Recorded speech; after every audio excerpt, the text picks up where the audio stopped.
Hai, hello, salam sejahtera Malaysia. Selamat datang ke channel Fels Lifestyle. Terima kasih kerana terus setia dan terus bersama di dalam channel ini. Satu lagi kejutan buruk untuk Muhyiddin sebagai Presiden Bersatu dan sebagai pengerusi Perikatan Nasional. Setelah kita dengar ada wakil rakyat daripada pembangkang yang berpaling tada menyokong Anwar Ibrahim. Mungkinkah selepas ini akan ada lagi wakil rakyat daripada pembangkang, mungkin khususnya daripada Bersatu, akan berpaling tada? Saudara-saudara, satu kejutan buruk. Sudahlah, tak lama lagi PRU 16. Tiba-tiba pula ada berita berkata keretakan melebar, Bersatu tiada masa depan. Soal dalam satu artikel daripada FMT. Wujud persoalan berkait masa depan Bersatu yang didakwa gagal menyelesaikan kemelut dalaman parti. Kalau udah banyak isu, banyak kemelut, agak-agak apa yang akan berlaku kepada Bersatu. Oke, baik saudara-saudara, sebelum saya teruskan, Anda boleh lihat sebentar, Anda boleh lihat di dalam produk yang saya ada tag di video ini. Ada minyak wangi, ada baju kurung, baju raya untuk lelaki. Anda boleh lihat harga cukup murah dan harga cukup berpatutan. Oke, baik saudara-saudara, tidak dapat dinafikan Bersatu kini berpecah kepada dua camp yang masing-masing berusaha keras menguasai kepimpinan parti. Wujud dakwaan ada penyokong setia kepada Presiden Muhyiddin Yassin, manakala satu lagi menyokong timbalan Presiden Hamzah Zainuddin. Bagaimana pula dengan Azmin Ali? Tiada pun camp Azmin Ali. Mungkinkah Azmin Ali menyokong Muhyiddin ataupun mungkin menyokong Hamzah Zainuddin? Perebutan kuasa ini telah menyebabkan Bersatu berada dalam keadaan kucar-kacir, terutama tuduhan berkait merosakkan nilai teras parti. Di tengah-tengah konflik ini ada dua watak utama, yaitu Wan Ahmad Faisal, Wan Ahmad Kamal, bekas Ketua Pemuda Bersatu, dan penggantinya Hilman Idham yang diangkat Ketua Sayap Terbabit selepas pemilihan Oktober. Wan Ahmad Faisal dikenali sebagai WAF sebenarnya sudah lama menjadi sasaran kemarahan kamp Presiden kerana sikapnya yang dianggap tidak setia. Dulu rapat dengan Presiden, beliau dilihat beralih kepada Hamzah. Selepas dilantik timbalan menteri dalam Kerajaan Perikatan Nasional. Jadi adakah dengan ini bermulanya keretakan Bersatu? Adakah dengan ini Azmin Ali pun pening kepala, tak tahu nak sokong siapa, dan keluar Bersatu lalu sokong Anwar Ibrahim? Mungkin itu pun boleh jadi juga. Tapi akhirnya kalau perkara ini benar, memang hancurlah harapan Muhyiddin Yassin selepas ini. Apa komen Anda? Hai, hello, salam sejahtera Malaysia. Selamat datang ke channel Fels Lifestyle. Terima kasih kerana terus setia dan terus bersama di dalam channel ini. Satu kejutan untuk peminat penyokong PKR, pengikut-pengikut PKR. Kita sudah mengetahui berkaitan dengan pemilihan PKR. Memang sahlah siapa nak lawan Anwar Ibrahim jadi Presiden PKR. Tapi mungkinkah ada camp di dalam PKR? Itu pertanyaan saya lah. Dan kalaulah Anwar Ibrahim tidak mahu mempertahankan jawatan Presiden, adakah sosok Rafizi Ramli antara yang paling tepat ataupun antara yang paling dekat untuk menjadi Presiden PKR yang baru, ataupun Nurul Izzah ataupun mungkin Saifuddin Nasution? Saudara-saudara, ada satu keputusan daripada Anwar Ibrahim yang mengejutkan. Anwar harap Rafizi diberi laluan muda sebagai timbalan Presiden PKR. Makna kata, mungkin kita boleh cakap Anwar pecat Rafizi daripada jawatan, daripada menjadi calon jawatan Presiden. Adakah dengan ini Rafizi tiada harapan untuk menjadi Presiden PKR?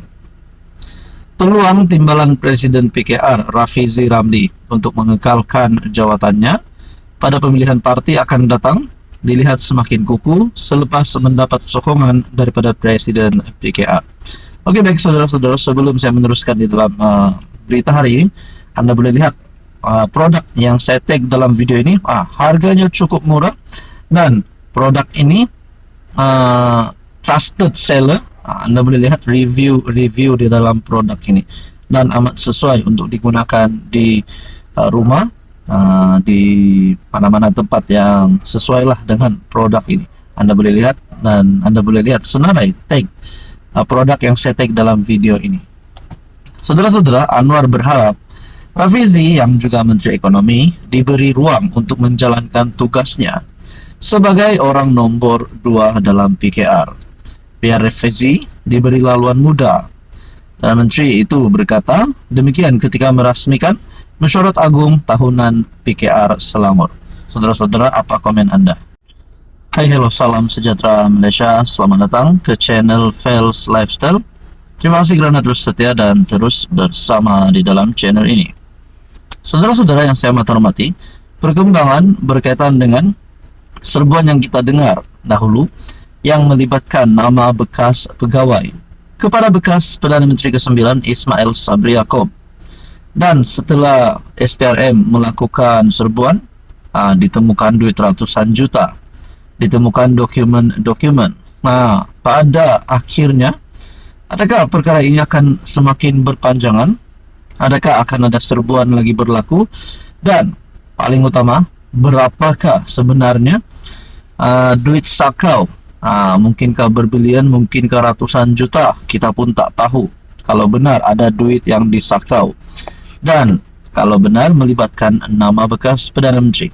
Oke, baik, saudara-saudara yang saya amat hormati, Ismail Sabri di soal siasat SPRM sebelum dimasukkan ke hospital dalam satu artikel daripada Malaysia Kini. Saudara-saudara, sebelum kita teruskan di dalam isu ini, sini saya nak ambil kesempatan sekejap. Produk yang saya ada tag di dalam video ini, ini cukup baik untuk Anda yang menyambut raya, Anda yang menyambut hari raya. Di sini Anda boleh pilih baju kurung, baju raya untuk lelaki, untuk perempuan. Harga cukup murah, dan baju ini sangat sesuai untuk golongan muda, tua.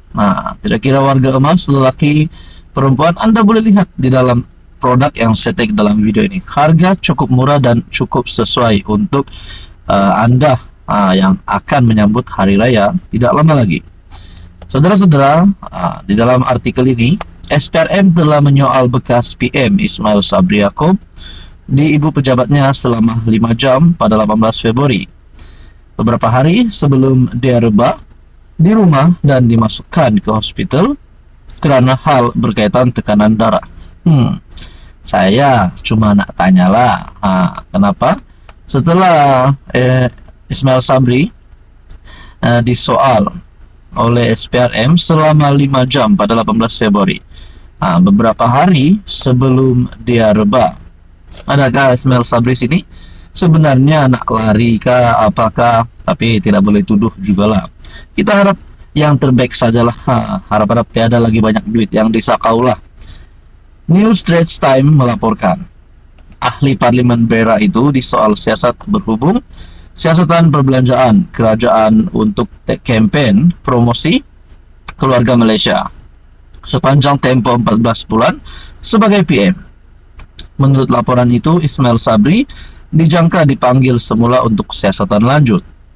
Pada 23 Februari, sehari selepas Ismail Sabri dimasukkan, dilaporkan 4 pegawai yang dikaitkan dengannya direman, 3 ditahan selama 5 hari bermula Jumaat, manakala individu keempat direman selama 3 hari, dibebaskan pada 23 Februari.